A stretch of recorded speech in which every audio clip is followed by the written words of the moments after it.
et ma alustaks võib-olla sinu puhul kõige sellisest enda jaoks nagu kõige keerulisemast küsimusest, et kes on funktsionaalse toitumise terapeut ja mida ta teeb? See on väga hea küsimus, et see on tõesti keeruline küsimus. Tegelikult üldse siin, kui vaadata siin Eesti Vabariigis seda nii-öelda toitumise eriala maastikku ja seda, kes siin tegutsevad ja mis nende nimetused on, siis see tavainimesele võib tekitada väga suurt segadust. Meil on olemas toitumisnõustajad, kelle pädevus on selline, et nemad võivad anda nõu ja soovitusi tervetele inimestele tervisliku toitumisega seoses või soovitusi, kuidas oma toidulauda tervislikumaks muuta.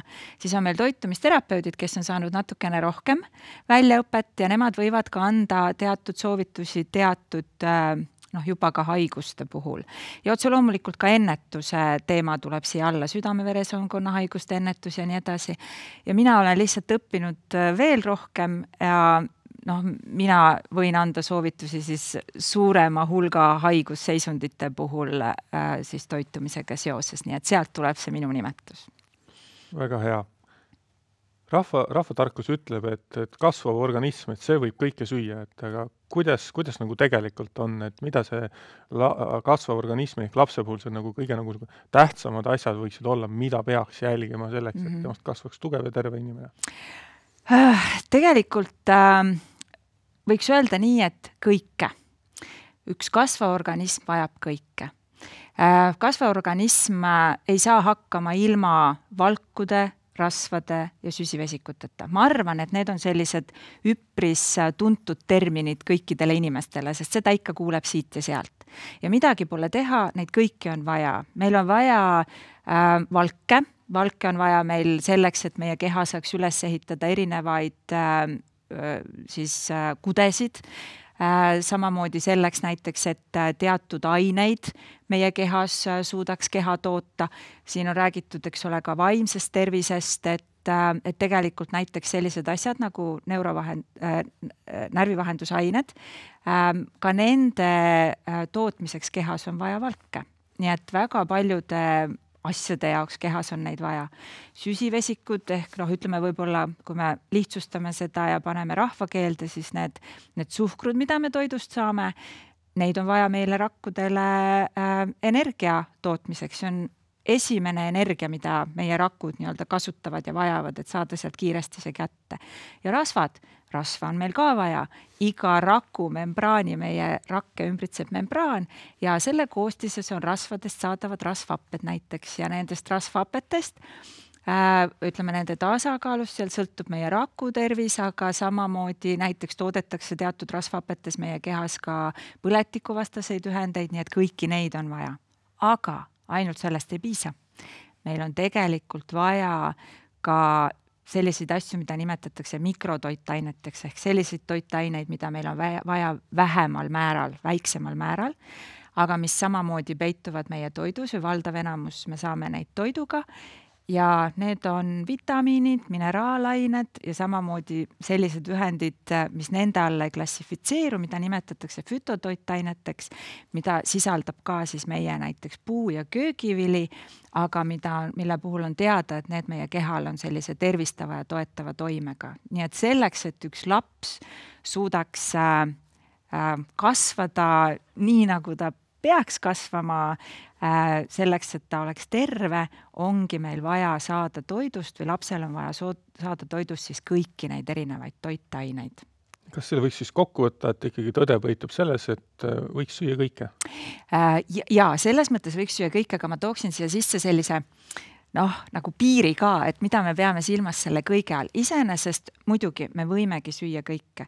Et iseenesest ei ole olemas sellist toiduainet, et me sööme seda ja me saame öelda, et see on nüüd kehale kahjulikkus ja seda sööd, eks ole, siis ma ei tea, mis pahad asjad juhtuvad. Aga nagu see, me teame ka kõige puhul siin elus, siis kui millegagi väga liialdada, siis me võime endale teha sellega kahju. Ja nüüd siin tuleb mängu see, et on osad sellised toidud või ütleme toidu lisaained, kui me sööme neid liiga palju, siis see võib meie kehale teha kahju. Ja sellepärast on ikkagi soovitus, et meil on vaja kõike, aga lähtume sellest, et hea oleks, kui see kõik oleks nii-öelda terviktoidust pärit ja terviktoit, see tähendab seda, et näiteks puu- ja köögivili, eks ole, nii nagu ta on kasvanud ja et ta sealt jõuab meie toidulauale, mitte et see kartul või porgand või mõni muu toiduaine oleks see, mis on väga kõvasti töödeldud, kas kartulikrõpsuna või friikartulina. Jaa, ka neid võib, aga küsimus on kogustes ja annustes. Tahtsingi tegelikult järgmisena küsida seda, et mulle kui kõrvaltvaatajale kohati tundub, et number 1 probleem ei ole mitte see, et umbes süüakse nüüd nii ääretult üksluiselt, vaid pigem on see, et paljud ütlevad, nii lapsed kui täiskasvanud, ei, ma söön üldiselt kõike ja natukene seda, natuke toda, aga tegelikult see proportsioonide vahekord on hästi paigast ära, et sellist rohelist tervislikku osa seal taldriku peal on küll, aga on nagu grammides ja siis 100 grammides on kõike seda muud. Et kas see minu hüpotees on natuke nagu, võiks ka tõele vastata? Ja mina ütleks, et see vastab tõele ja tegelikult selle ma panekski siia kohe selle pildi ka, et meil Eesti Tervise Arengu Instituudi poolt välja töötatud toidupüramiid näitab väga hästi seda, kuidas me peaksime sööma tegelikult, mida ka lapsed peaks sööma. Muidugi laps on meil, eks ole, sünnist kuni 18. eluaastani, et see, mis puudutab päris väikelast ja see, kuidas ja mida ta sööb seal esimesel eluaastal on natuke midagi muud, aga põhimõtteliselt juba 2. eluaastast alates võiksid need proportsioonid ollagi sellised, nagu meil toidupüramiidil tegelikult näha on. Ja minule meeldivad sellised visuaalsed näited, sest et ega naljalt me iga päeva elus neid kaloreid ei loe ja ei olegi vaja lugeda, aga kui me teame, et mida võiks olla nagu proportsionaalselt meil päeva jooksul kõige rohkem toidulaual, siis on meil lihtsam ka oma toitu jälgida ja tõesti, võt seesama, sa mainisid seda rohelist, et kui vaadata, siis kõige suurem osa võtabki enda alla tegelikult puu- ja köögivili ja kõige vähem siis need töödeldud toidud ja igasugused sellised magustoidud ja tegelikult kohe ka teise pildina võib vaadata seda, kuidas siis on leitud, et ühtepidi on siin toidupüramiid, kus on näha, kuidas me peaksime sööma ideaalvariandis ja teine on see, kuidas Eesti inimene siis sööb. Ja siis ongi näha, et seal tipus see, mida me peaksime sööma kõige vähem, et tegelikult seda on meie toidulaual keskmiselt ikkagi kõige rohkem. Ja ma arvan, et siin me ei saa siin nii-öelda süüdistada lapsi, et eks me peame vaatama ka selle tänapäeva elu ja üldse nagu selle elukorralduse peale ja sellele otsa, et mis nagu paneb meid rohkem neid toite sööma. Ma sooviks kohe küsida ühe küsimuse veel, mis mul endal nagu nii hinge peal on, et kasutan võimalust, et üldine ollaks vist ühel meelel, et eks see kõige parem õun on seal vanaema vanaisa aiast, aga et kas nagu sellel hirmul, et see meie poes müüdav Poola õun on ikka oluliselt kehvem kui sakslastele müüdav õun, et kas see võiks nagu tõele vastata või võib ikkagi julgelt meil siin Eesti poekettidest neid puu- ja juurvilju osta? Mina ütleks seda, et võib osta, aga et siin sai alguses mainitud, et ongi nii, et meil toidus võivad leiduda erinevad sellised lisaained, mida me võib-olla sinna ei taha.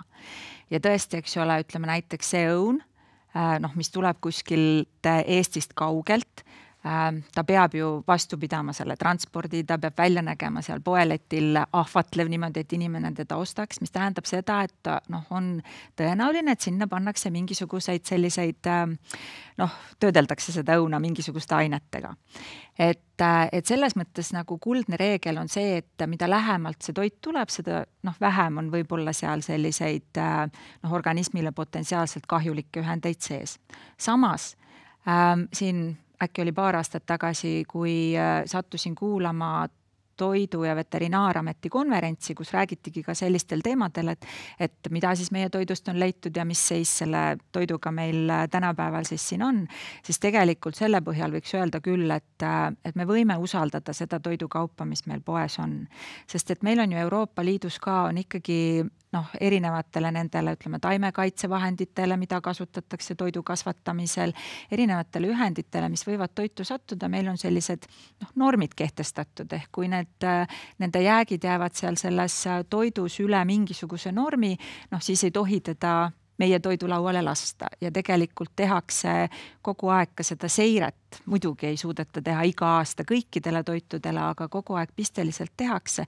Mahetoit, see on natuke juba teine asi, et seal on veel oma reeglid, aga jaa, me võime usaldada ja teine asi, ongi võib tekkida hirm, et loeme siit ja sealt, et sellised ained on toidus ja teistsugused ained on toidus, issand, ma ei tohigi midagi süüa. Aga samas nendes köögiviljades ja puuviljades leidub niivõrd palju keha jaoks olulisi aineid ja meie keha on loodud niimoodi, et tegelikult ta võiks see ka sõltub paljudest asjadest, ka geneetilisest eelsoodumusest, et ta võiks ise tegelikult suuta vähemalt mingi koguse nende kehale potentsiaalselt toksiliste ainetega toime tulla, ehk nendest vabaneda, kahjutuks nad teha ja välja viia kehast. Ja vot nii ongi nii, et võtame näiteks brokoli.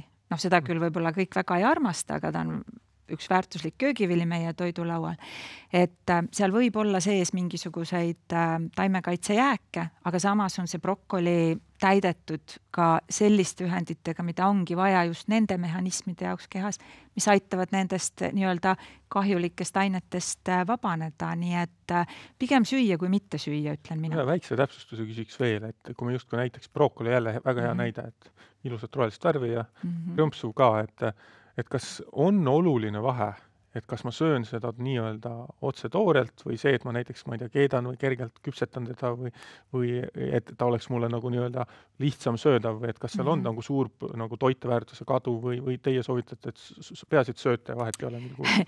Mina soovitan niimoodi, et süüa ühtepidi ja teistpidi. Ma pean tunnistama, et mina ise ka väga toorest brokolit ei armasta, aga kui ta on veidi aurutatud, on ta juba minu jaoks maitsvam. Aga ma tean lapsi näiteks, kes armastavad väga toorest brokolit ja nad võivadki süüa. Tegelikult igasugune toidu töötlemine mingil määral muudab selle toitainelist koostist. Näiteks siin sai mainitud neid selliseid põhitoitaineid, valgud, rasvad, süsivesikud. Et näiteks toidu kuum töötlemine teeb süsivesikud sealt paremini omastatavamaks. Et vahe on sees, kas ma söön toorest porgandit või ma söön küpsetatud porgandit. Ja on ka teatud sellised mikrotoitained, mis on kuumutamisele tundlikud. Et brokoli, ta ei ole küll kõige suurem C-vitamiini allikas, aga seal C-vitamiini sees on näiteks C-vitamiin, hästi vajalik vitamiin, me kõik teame, et see hävineb õhuga kokkupuutel ja kuumusega kokkupuutel. Mis tähendabki seda, et kui me näiteks selle brokoli ära tükeldame väikesteks tükkideks, siis sealt juba C-vitamiin kaob aja jooksul ja samamoodi, kui me teda kuumutame, siis ta kaob. Aga kui me niimoodi kergelt aurutame, ka üle ei küpseta, siis me saame sealt nii 1,2 ja võt laste puhul ka, väikelaste puhul just eriti, ega nad ei armastagi neid lödiks keedetud köögivilju, nii et soovitatakse pigem natukene siis niimoodi kuumtöödelda. Kui sest esimesest jupist midagi kaasa võtta, siis ma ise võtaks kaasa, et söö mitmekülgselt, kuid õigetes proportsioonides. Aga võib-olla minul on seda natukene lihtsam mõista, aga kui me teadupärast sünnime, et siis me sõltume natukene teiste armust, et kuidas siis liikuda selle suuna või kuidas käituda või tagada see, et see laps hakkab õigesti sööma ja tal tekivad need õiged toitumisharjumused? Jah, see on selles mõttes pikk teekond, et tegelikult tänapäeval on leitud ja on teada, et see nii-öelda toitumisharjumused või ütleme maitse-eelistused juba saavad alguse ema-üsast tegelikult. Ja me tunneme oma esimesi maitseid just seal. Ja näiteks on leitud ka seda, et teatud maitsed, millega me puutume väike lapse eas kokku, neid maitseid me eelistame ka tulevikus ja hilisemas eas. Nii et väga palju saab ära teha tegelikult, või ütleme, kõige lihtsam ongi midagi ära teha juba siis, kui me nii-öelda last kasvatame, kui ta on väike. ehk et see algab sealt, kaasa arvatud meie enda eeskuju, aga see ei tähenda seda, et see on võimatu hilisemas eas. Ma arvan, et kõik kuulajad siin ka võivad lasta endal niimoodi silmade eest läbi oma lapsepõlve kogemused ja toidud, mida nad sõid ja mida nad söövad praegu. Ja ma usun, et kindlasti on praegu nende toidulaual mingisuguseid toite, mida nad lapsepõlves ei söönud või ei tahtnud, aga nad on hakanud neid sööma. Me saame ennast harjutada tegelikult uute maitsetega, teiste maitsetega. Nii et kunagi pole hilja proovida ja hakata midagi muutma. Ja kui me räägime, eks ole, lapsest, perekonnast, sellest perekonna mõjust, siis muidugi, eks seal tuleb vaadata nii-öelda ka kogu perekonna toidulaua otsa, et tõesti vanemad on ju need, kes vastutavad selle eest, et mida ja missugune toit lapse toidulauale jõuab ja lapsed siis saavad vastutada selle eest, mida nad sealt söövad ja kui suures koguses nad söövad. Aga meie vastutus on ju tagada selle lapse tervise ja kasvamise jaoks sobilik toidulaud. Kuidas sinu kui toitumisterapeudi vaatest nagu leida see tasakaalu piir, et kui ma lapsele neid nii-öelda toite pakun ja ta näiteks krimpsutab nina või ta ei taha mingeid asju, et kuidas nagu käituda või kus on see piir, et kui palju ma nii-öelda peale pressin ja kus ma tõmban tagasi? See on tunnetuse küsimus ühelt poolt, aga teiselt poolt ka võib-olla teadlikkuse küsimus selles mõttes, et meil on lapsed muidugi ka väga erinevad. Ja siin on alati küsimus ka selles, et mida me selleks pirtsutamiseks peame. Et meil on sellised lapsed, kellel võib olla seda niinimetatud valivat söömist võib lausa nagu diagnoosida häirena, kes tõesti söövadki kas sellepärast, et see kaasneb neil näiteks mingisuguse teise diagnoosiga a la 3 toiduainet. Et nende nagu sööma saamisel on lähenemine teistsugune kui nendel lastel, kes on nii-öelda normaalsed valivad sööjad, tavapärased toiduga pirtsutajad.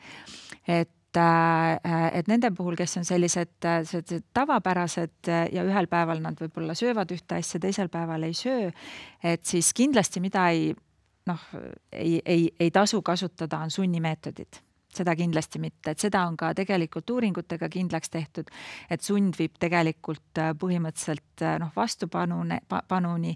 Kui praegu laps selle sunni peale selle toidu ära sööb, siis pikemas perspektiivis ta hakkab tõenäoliselt seda toitu mitte armastama ja teistpidi tegelikult see võib lüüa suhte või võib lüüa nagu sellise mõraga siis selle söötja, on selleks siis lapsevanem või õpetaja, eks ole, ja ka lapsevahelisse suhtesse.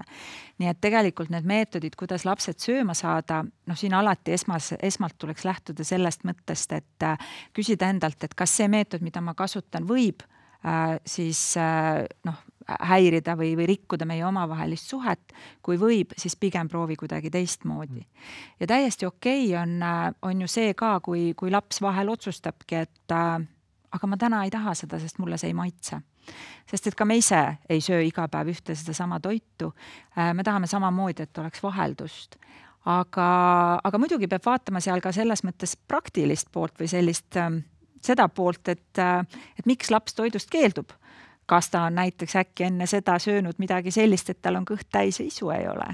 Et kui ma kliente vastu võtsin, siis need nii-öelda valivate sööjate lapsevanemad, kes tulid, siis mul oli kohe põnevus, et milles seal asi on. Et kas on asi selles, et lapsed ei söö siis, kui vanem tahab ja seda, mida vanem tahab, või on tõesti asi selles, et laps nagu väga piirab oma toitumist. Sest reeglina on nii, et me vanematena tahame, et nad sööksid selle põhitoidu korra ajal seda suurt sööki, aga me võib-olla ei pööra tähelepanu sellele, mis ta nende põhitoidu kordade vahepeal sööb. Ja kui ta on seal vahepeal näksinud erinevaid asju, söönud magusaid asju, joonud piima, siis selle põhitoidu korra ajal ongi tal see kõht lihtsalt nii-öelda ei ole tühi ja ta sööbki vähem ja ta ei taha. Ja siis on täiesti okei öelda näiteks seda, et okei, et sa praegu ei taha, aga ma jätan sulle selle söögi siia, kui kõht läheb tühjaks, tule võtta ja söö. Et see ei tähenda seda, et me peame talle kohe hakkama vaaritama mingisugust uut toitu, nii et et jah, et selliseid nii-öelda mõistlikkuse piires alati võime pakkuda, alati võime veenda, aga proovida siis vältida neid selliseid sunnimeetodeid ja ähvardamist ja muud sellist. Ma tooks ühe dimensiooni veel sisse, mida me veel ei ole nagu toiduga seoses puudutanud, et lisaks muudele nagu sellistele nii-öelda asjaoludele nagu õige tasakaal ja mitmekesisuse proportsioonid, et on niisugune mõõdukus ka olemas nagu, et õiges koguses, et kuidas nagu jälgida või suunata last või püüelda selle poole või kasvu täiskasvanud, et ei söödaks liiga vähe või ei söödaks liiga palju.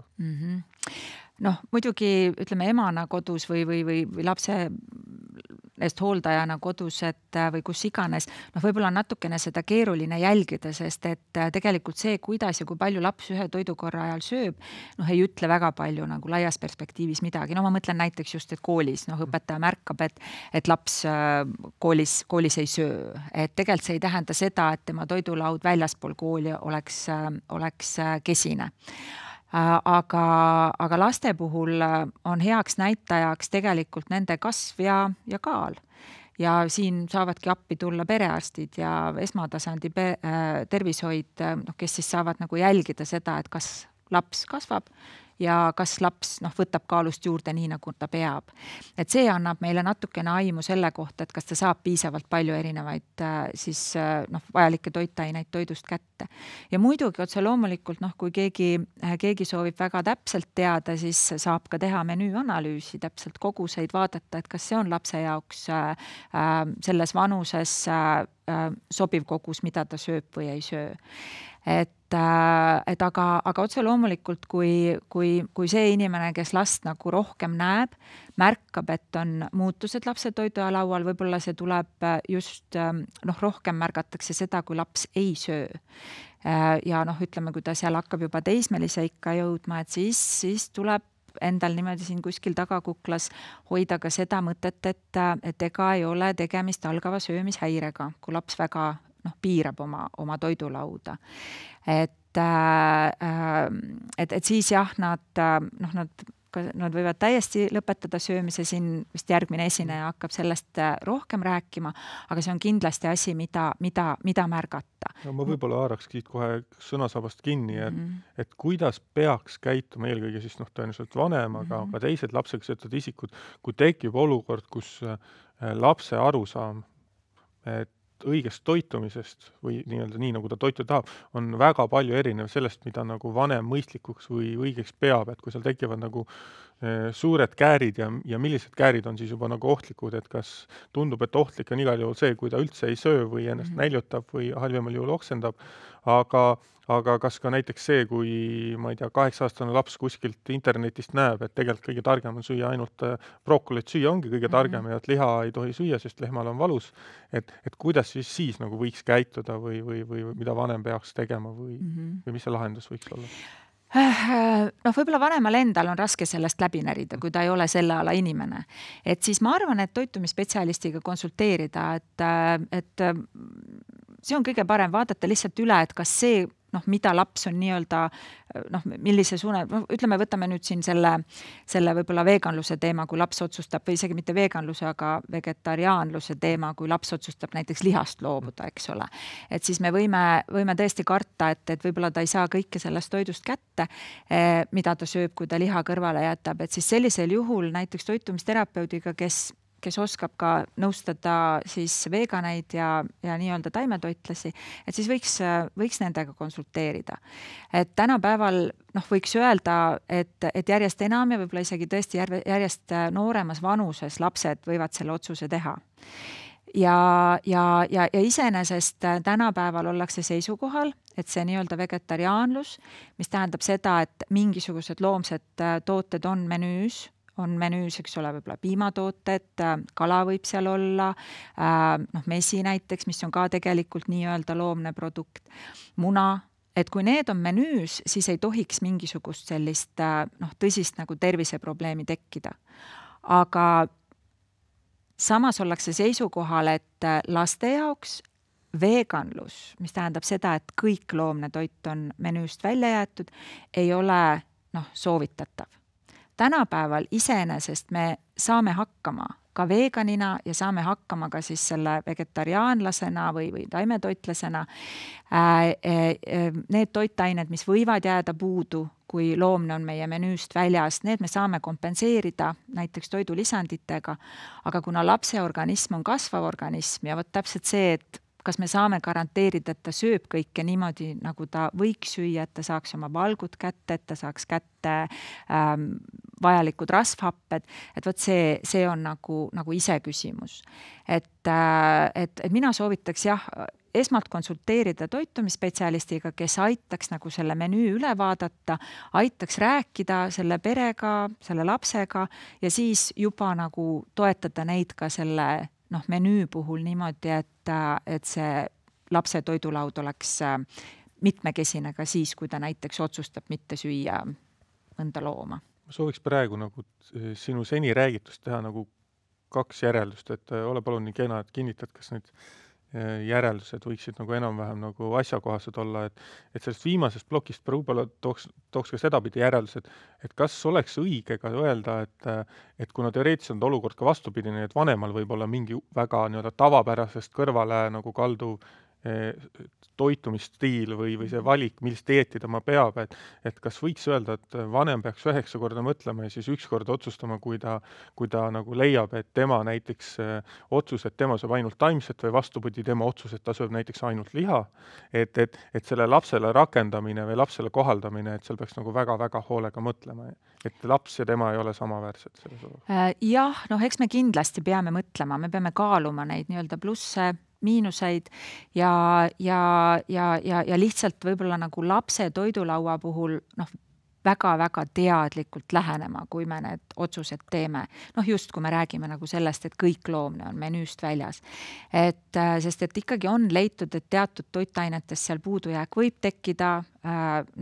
Mainisin siin rauast muidugi mitte alati, aga näiteks oomega-3 rasvhapped, valk, mis on väga oluline meie keha jaoks, sellest võib puudu jääda, saab.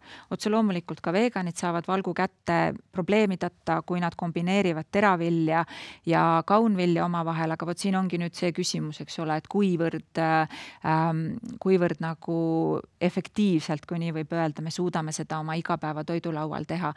Muidugi, kui ju vanemate toidulaud selles mõttes on täisväärtuslik, et sealt saab kõik kätte, siis kui laps nendega koos on kasvanud, ta ju samamoodi on harjunud võib-olla selle toiduga ja ta saab selle kõik kätte, aga ma lihtsalt soovitaksin laste puhul hoida nii-öelda kätt pulsil tihedamini, vajadusel teha analüüse, vereanalüüse, vaadata, kas toitainete puudust võib seal tekkida või mitte ja kindlasti siis ka toidulisandite peale mõelda. D-vitamiini me peaksime kõik võtma, eks ole, siin sügisest kuni kevadeni, aga kui loomset toitu menüüs ei ole, siis üks vitamiin näiteks, millest võib puudus olla või tekkida, on B12 vitamiin.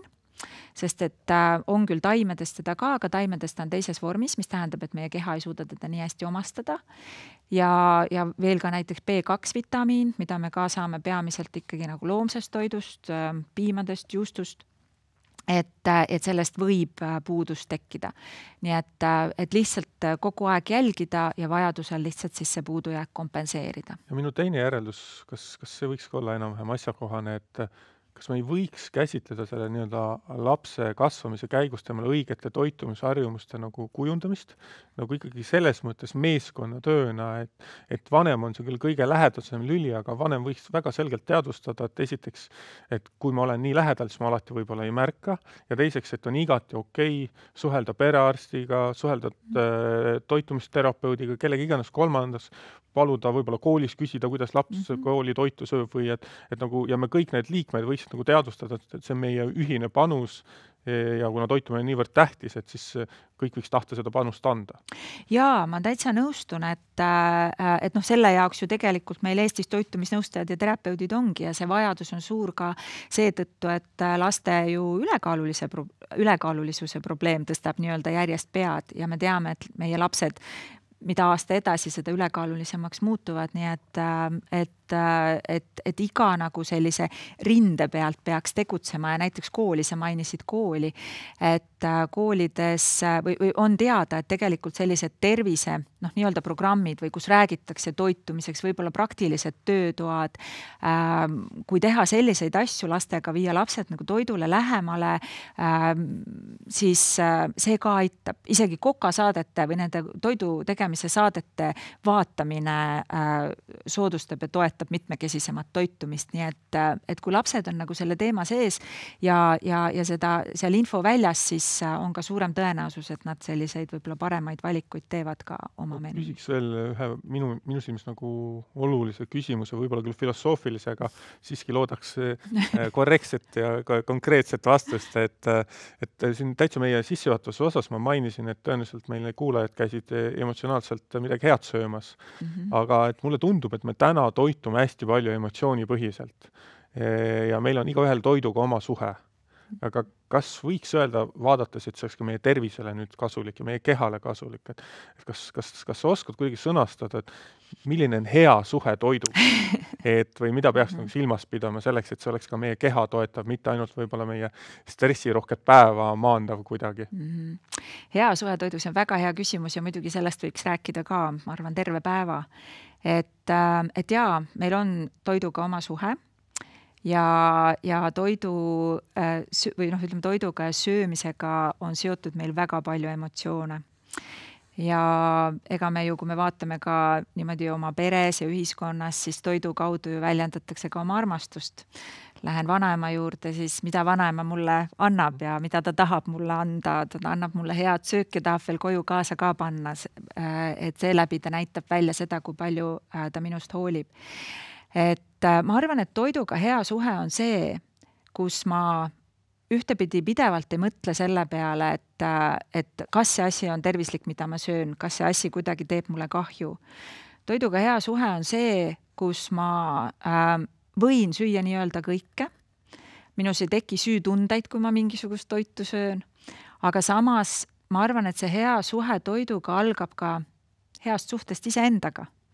Et selles mõttes, kui ma kui nii võib öelda, armastan ennast ja võib-olla väärtustan ka ennast ja oma keha, siis selle toiduga hea suhte puhul ma võib-olla teengi ka neid valikuid teadlikumalt. Ja siis võib-olla need proportsioonid ka saavad nagu paremini paika. Sest et oluline on see tõesti see suhe toiduga ka selles mõttes, et kui me lähme nagu väga piiravaks, võt just ka need süütunded, need kõik viivad ja võivad viia söömishäireni. Nii et ka see, kuidas ma räägin näiteks lastega toitumisest, kas ma viitan seal seostele kehakaaluga ja nii edasi, et see kõik on üks teema, mille peale mõelda, mis võib lapse toitumiskäitumist, eks ole, nagu pikemas perspektiivis mõjutada, nii et jah. Aga võib-olla võtaks siit jälle kinni ja liiguks ühe teise hästi olulise teemaploki juurde ja natukene peatuks ka sellele, et liikumine, sportlik eluviis, aktiivne eluviis on kindlasti ka üks hea tervise alus. Seda enam laste puhul. Täna ju räägitakse, vähemalt mina kuulen igalt poolt, kuidas tänapäeva lapsed üldse enam ei liiguta ennast ja kui meie olime noored, siis me olime kogu aeg õues mängisime ja täna on suur väljakutse lapsed õue saada, et kuidas nagu sinu vaatest tundub, et kas see liikumine on täna meil nagu see vähene liikumine, et kas see nagu vastab tõele ja et kui palju lapsed siis liikuma peaks ja kuidas saaks ja kes saaks neid siis nagu suunata sellele, et see füüsiline aktiivsus oleks ka, teeniks nagu nende tervise huve? Ma arvan, et ma nõustun sellega, mis sa ütlesid ja sellega nõustuvad ju ka uuringud, et meie lapsed liiguvad vähe.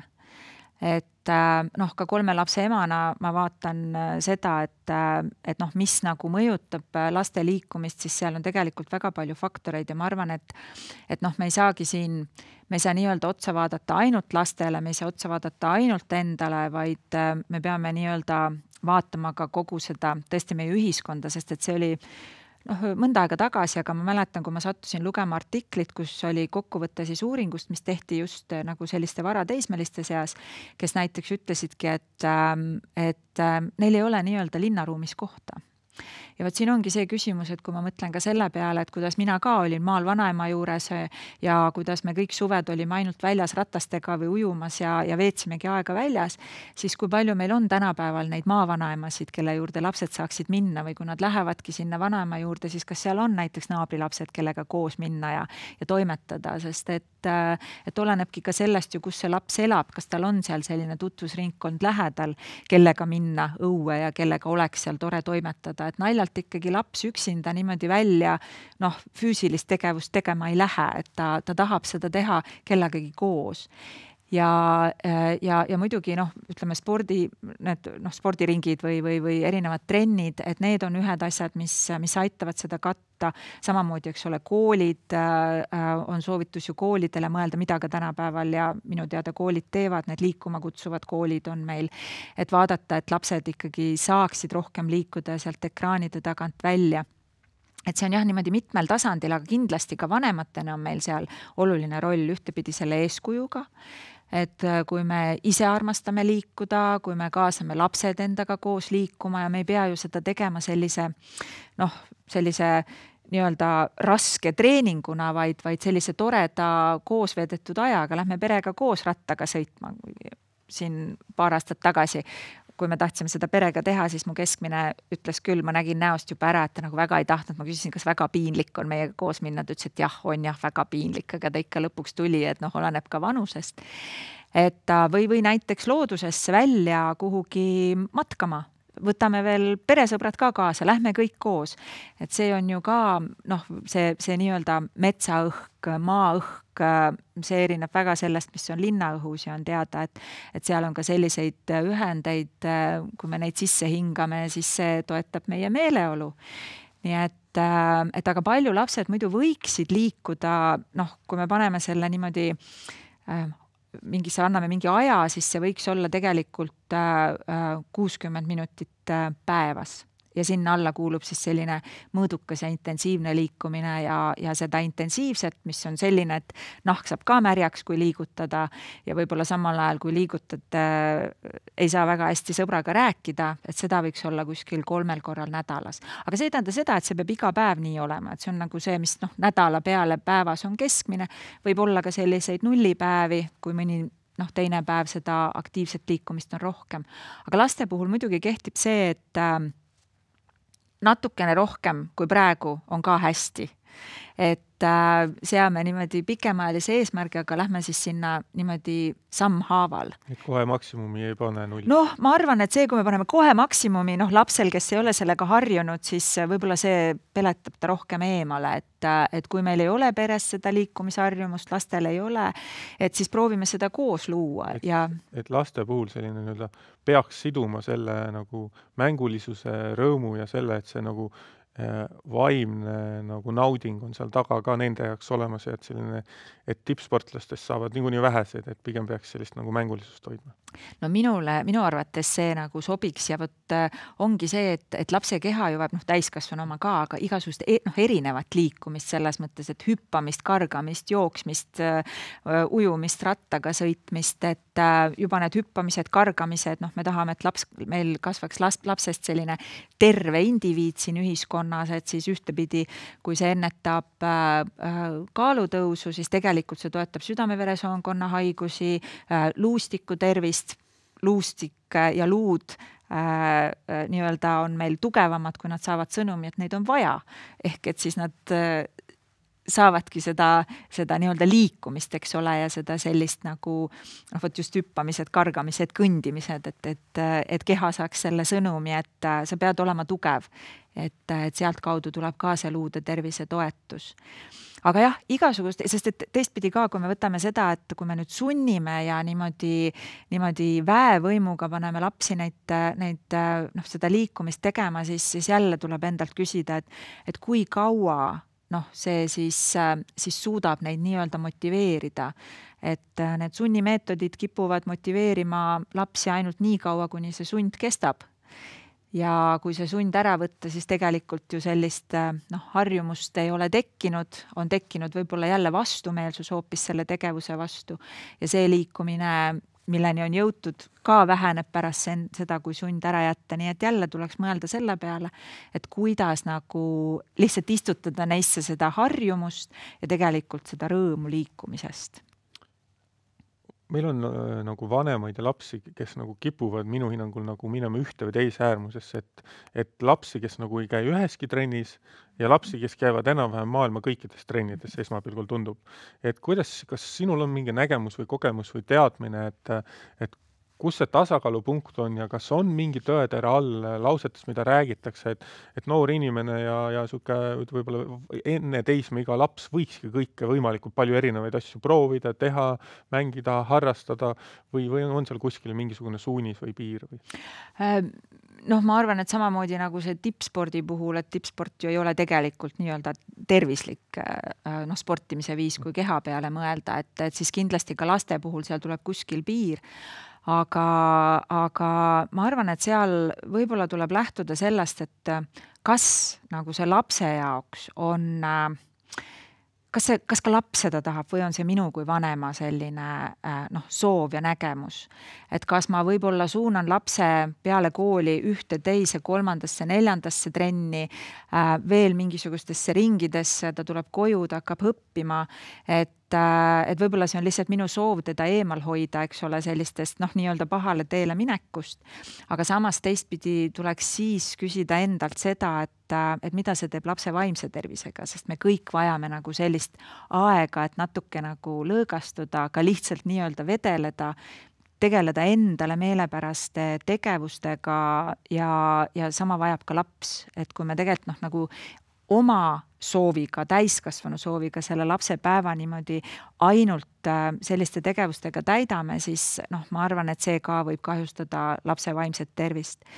Aga kui laps ise naudib seda ja talle meeldib ja ta tahab ja tal on seal trennides sõbrad ja see pakub talle niivõrd palju, siis lihtsalt vaadata, et ja jälle võib-olla konsulteerida, eks ole, mõne sellise targemaga, kas mõne treeneriga või siis spordiarstiga, kes oskaks nagu öelda, et kus see piir läheb. Ja siis lasta tal vastavalt sellele piirile toimetada, et ma arvan, et seal ongi kuskil see. Kas sa oskasid nagu öelda, et millele pöörata tähelepanu, kui vanem nagu peab või soovib nagu lapsel tekitada mingisugust nagu sportlikku aktiivsust või mingit huviringi, aga vastavalt lapse vanusele, näiteks kuni kooliminekuni, võib-olla seal kooli esimene aastad kuni ja siis kolmas grupp võib-olla selline nagu teismelised ja juba need nii-öelda hiline lapsepõlve vanus, kus juba 18 paistab, et kas seal on mingeid erisusi või mida võiks nagu tähele panna peale selle, et tundub loogiline, et 15-aastane laps läheb sinna trenni, kus ta tahab, aga kas on veel midagi? Kas ma sain õigesti aru, et just nagu selles mõttes, et millist kuhu trenni trenni nagu ja valida millist näiteks või millist koormust või et laps versus 12-aastane laps näiteks või kas seal on midagi? Seal need koormused on enam-vähem samad, tegelikult nagu väiksemad lapsed, need, kes on lasteaialapsed, need isegi vajavad rohkem liikumist kui need vanemaealised igapäevaselt. Aga nendel, ma mõtlen seda, et nende see igapäevane liikumine võiks olla kaetud mitte ainult nende treeningute ja trennidega, et nad on päris suure osa ju oma päevast ka lasteaias. Et kas või nagu siis selline vanematega koos liikumine, lasteaias, eks ole, liikumistegevused, kui nad seal õues mängivad ja toimetavad, pluss neil on ka liikumistunnid. Et samamoodi tegelikult võib-olla lihtsalt lasta lapsel katsetada ja proovida neid erinevaid trenne, et kui nad on päris väikesed, siis ma tean, et osades lasteaiadades pakutakse ka koha peal, näiteks pakutakse jalgpallitrenni minemise võimalust, nii et seal koha peal nad saavad käia või tantsutrennid näiteks. Et miks mitte, kuidas ma tean, mis mulle meeldib, tean läbi selle, kui ma olen midagi proovinud, nii et võib-olla vanematena ka anda natuke rohkem vabaks see, et kui ta käib ühes trennis ja ütleb, et ei, see talle ikkagi üldse ei istu, et siis mitte nagu niimoodi jõuliselt sundida teda ainult seal käima, vaid proovida katsetada erinevaid, et leida see, mis talle meeldib. Muidugi aitab ka kaasa see, kui me näiteks koos lapsega proovime erinevaid asju, käime näiteks tennist mängimas, käime ujumas, et muidugi mis puudutab selliseid trenne kui selliseid, siis seal tõenäoliselt nad ka teevad suurema intensiivsusega seda trenni ja need treenerid teavad, kuidas, eks ole, seda keha toetada erineva nurga alt, et kui ma lihtsalt ise lähen ujuma või lapsega ujuma, et siis võib-olla see ei ole nii intensiivne trenn, kui ta võiks olla nii-öelda kirjade järgi. Aga enne, kui me läheks küsimuste juurde, ma ütleks ühe nagu mõtte veel, et pidades silmas, et meid kuulavad lastekaitsetöötajad ja küsiks nagu sinu arvamust, et kas sa nagu nõustud sellega, et kuna lastekaitsetöötaja on üks inimene paljudest, kes nagu võib lapsega kokku puutuda ja peab selle juures seisma lapse parima huvi ja käekäigu eest, et kas lastekaitsetöötaja võiks teadvustada, et näiteks kui ta perega suhtleb, et ka temal võiks olla õigus ja kohustus näiteks vanematele viisakalt viidata, kui ta näeb, et laps sööb liiga palju kommi või et laps ainult nii-öelda logeleb, et anda nagu ka nagu soovitusi või tuletada nagu meelde, et kui oluline see õige toitumine ja aktiivne nagu eluviis on. Ma arvan, et seda me võiksime kõik teha, et iseküsimus on see, et just lastekaitsetöötaja puhul, et kui palju ta, eks ole, nüüd tõesti näeb nagu seda lapse kommisöömist näiteks on ju, et pikemas perspektiivis, aga otse loomulikult, vot siin tulebki ju kõne alla see lapse tervis, et kui laps toitub ainult kommist, siis ilmselgelt see ei ole tema üldise tervise seisukohast kasulik, et ta jääb väga paljude toitainete puudusesse, et siis ma arvan, et see on igati kohane niimoodi pere tähelepanu sellele suunata ja võib-olla suunata ka see pere kuhugi, kus nad saaksid toetust selles osas, et aidataks neil seda toidulauda mitmekesisemaks muuta. Ja kui tohib, siis ma esitaks nüüd ka mõne meie kuulaja küsimuse, nii et siin alguses sa natukene mainisid minu esimese küsimuse peale, et kes siis see toitumisterapeut on ja seal käis ka läbi, et on teatud nagu pädevus või võime nagu teatud terviseprobleemide puhul nagu teatud spetsiaalset toitumist nagu soovitada või midagi sellist. Sellest tulenevalt on meie käest nagu küsitud siin, et mis need peamised tervisemured on, millega nagu inimesed tulevad toitumisterapeudi juurde ja kas sinu praktikas on mingi tervisemure, mille puhul sa oled saanud tagasisidet, et näed, et me muutsime toitumist ja tõesti läks paremaks, et mis see nagu kõige levinum on, kus see kasutegur on nagu kõige märkimisväärsem? Mul on sellele küsimusele selles mõttes natuke raske vastata, et minu juurde on pöördutud väga paljude erinevate terviseprobleemidega, ka väga raskete terviseprobleemidega, alates epilepsiast ja lõpetades vähiga. Aga mis puudutab toitumisterapeudi ja toitumisnõustaja pädevust, neid erialasid on meil Eestis rohkem ja nende juures käib nagu suurem arv inimesi, siis seal need kõige levinumad probleemid on tegelikult ongi südame-veresoonkonnaga seotud probleemid, näiteks kõrge vererõhk, kõrge kolesteroolitase ja ka nende ennetamine, aga ka juba siis, kui need on diagnoositud ja arst näiteks on soovitanud, et võtke nüüd midagi ette. Et võt need on nagu sellised hästi klassikalised, millega tegelikult toitumisterapeudi juurde jõutakse ja millega ma soovitangi minna toitumisterapeudi juurde, kes siis jälle omakorda annab soovitused, et need näitajad nii-öelda natukene toetada neid seisundeid niimoodi, et see tervis paraneks. Ülekaal otse loomulikult ülekaaluga seotud, kui sellega kaasneb mingisuguseid selliseid terviseprobleeme, siis kui ülekaaluga saab ülekaal nii-öelda hakkab langema, siis ju ka teatud terviseprobleemid hakkavad vähenema, mis on sellest tingitud. Et need on võib-olla, mis mul esimesena pähe tulevad, mis on nagu kõige sellised levinumad ja klassikalised. Laste puhul kah ülekaaluga pöördutakse, kuna lastel ei ole nii palju, eks ole, neid südame-veresoonkonna probleeme ja veel ei ole, kuigi diabeet ka, et teist tüüpi diabeet, mis on nagu elustiili haigus nii-öelda, et järjest enam muidugi ka noortel diagnoositakse teist tüüpi diabeeti, mis vanasti oli ainult täiskasvanute haigus, aga mis ongi tingitud sellest ülekaalulisuse probleemist. Et siis sellisel juhul saab abi, aga seda selle probleemiga massiliselt. Aga ma lõpetuseks tahaks ühe kiire küsimuse veel, et see on täitsa põnev küsimus, et kas sind on kunagi kaasatud mõne juhtumi puhul, kus mingi lapsega on mingi probleem, siin on kaasatud lastekaitsetöötajad, on töötatud välja mingi plaan, kuidas lapsega nüüd asjad nagu korda saada, et kas mõnda sellisesse nii-öelda kaasusesse on kuidagi sind ka kaasatud ja kui sinu praktika täna ütleme, et ei ole, kas sa näed, et võiks kaasata või et mis väärtus või roll võiks või millistel kaasustel mingisugune roll võiks olla nii, et sina kui ekspert oled ka selles nende inimeste pundis, kes üritab selle lapse nii-öelda asjad korda saada? Tegelikult mind on kaasatud, ma tean ühte juhtumisse. Ja selles mõttes kaasatud, et tegemist oli sellise olukorraga, kus laps oli lasteaias ja ta oli tõesti nagu väga-väga valiv sööja. Ta ei söönudki enamusi asju, mida lasteaias pakuti, tema menüü oli väga-väga piiratud. Ja perekond, seal oli veel teisigi lapsi, sellel lapsel oli ka mingisugune vaimne mahajäämus või mingi probleem ja see perekond oli lastekaitse vaateväljas. Et seal nagu need vanemlikud oskused pere poolt ja vanema poolt ei olnud nagu nii sellised oskuslikud ehk et nendega tegeleti. Ja tegelikult lasteaed oli mures just selles osas, et mida selle lapsega teha, kuidas teda saada sööma, kuidas last aidata ja toetada. Ja siis konsulteeritigi minuga ja tegelikult selle konkreetse juhtumi puhul, mis minul nüüd mõttes on, jõudsime selleni, et tegelikult selleks, et jõuda nagu seal perekonna sees selleni, et see pereema suudaks nagu pakkuda lapsele mitmekesist toitu või hakata astuma neid samme, et muuta see nii-öelda valivsööja selliseks mitmekesiseks sööjaks, et see oli suhteliselt selline ebarealistlik ootus. Ja selleks lapsel olid tehtud ka perearsti juures analüüsid ja seal oli teada, et on ka juba teatud toitainete puudus.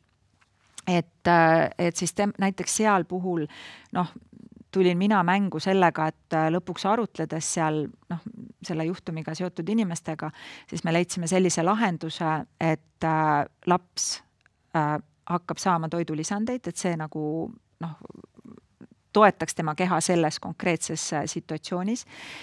Selleks tuli küsida luba vanematelt, et kas nagu võib lasteaed anda lapsele, eks ole, neid toidulisandeid, mida tal on vaja. See konkreetne vanem minu teada andis selle loa ja sest et oli teada, et kodus ei anta talle neid regulaarselt, et isegi kui need viia sinna, siis see laps neid lisandeid kätte ei saa. Ja selles olukorras nagu jõudsime me sellise lahenduseni. Kas võiks siis selle kokku võtta, kuna kahjuks aeg pressib peale, et sinu vaatest toitumisterapeudil on oma väärtusroll ja koht ka sellises protsessis olemas ja tegelikult võiks rohkem kaasata? Ma arvan, et on, et selles mõttes ma ei oska hinnata, kas võiks rohkem kaasata või mitte, see sõltub, eks ole, probleemist, mis tekib, aga kui seal ilmneb mingisugune selline toitumisega seotud probleem, siis kindlasti saaks kaasata ja veel nagu selle nurga pealt ka toetada, et kindlasti tasub. Igatahes Sirli Kivisaar, suur aitäh, sa meiega rääkisid. Me jätkame pärast väikest pausi, kui Kadi juba räägib meie järgmise eksperdiga. Aitäh!